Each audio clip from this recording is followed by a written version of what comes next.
Boris Johnson dashes off to Brussels for an EU summit after a day struggling to get a Brexit deal across the line. Britain and the European Union had been hoping to sign off a revised Brexit deal before today's Crunch EU gathering, but late last night talks were continuing. Good progress and work is ongoing. Do we have a deal tonight? EU leaders believe the basic foundations of the deal are ready, but there are doubts over the British side, namely Johnson's need to win over politicians who fear he may have conceded too much. And then there's the DUP. So far, Johnson's plans would see Northern Ireland treated differently from the rest of the UK. Not good enough for the DUP. I think what is important to say is that we do want to get a deal, but it has to be a deal that respects the constitutional and economic place of Northern Ireland within the United Kingdom.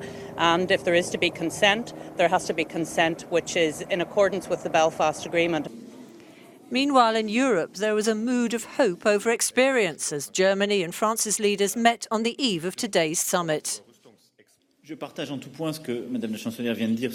I agree on every point with what the German Chancellor said on Brexit and on our willingness to be in a position to endorse a deal, which I hope can be found in the coming hours. In any case, what we're hearing today is positive. One man who's seen a deal nearly there before, only to falter under the scrutiny of the UK Parliament, took a wry look at events. Ladies and gentlemen, dear friends, I'm obliged to express myself in English. I don't know why, because everyone understands English, but nobody understands England, and these negotiations are taking part somewhere in this not very beautiful building. A schedule is in place for EU leaders to be able to sign off a deal today if it emerges. It then goes before the UK Parliament, sitting exceptionally on Saturday. It's a tight timetable, but one Johnson believes he can meet. A no deal is a different issue.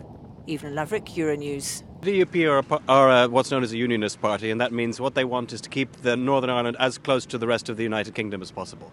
And if there are any divergence between Northern Ireland and the rest of the UK, they're afraid that the rest of the UK might end up forgetting about them, and as a result lead things closer towards a united Ireland where Northern Ireland would become part of the Republic of Ireland. I think they're particularly worried about what's called the consent mechanism. So there's a series of votes in the proposed agreement that would mean that it would be very, very difficult for Northern Ireland to actually leave what is in effect the EU's customs territory and in effect elements of the single market for agri-food and other areas. Many people think that the DUP have woken up this morning and rather sent the Prime Minister off to Brussels by taking the legs out from underneath him, because at the moment that full statement from them saying that they won't be on board, they've released it just in time for all the morning media. They said, "We have been involved in ongoing discussions. As things stand, we could not support what is being suggested on customs and consent issues, and there is a lack of clarity on VAT." They say they will continue to work with the British government,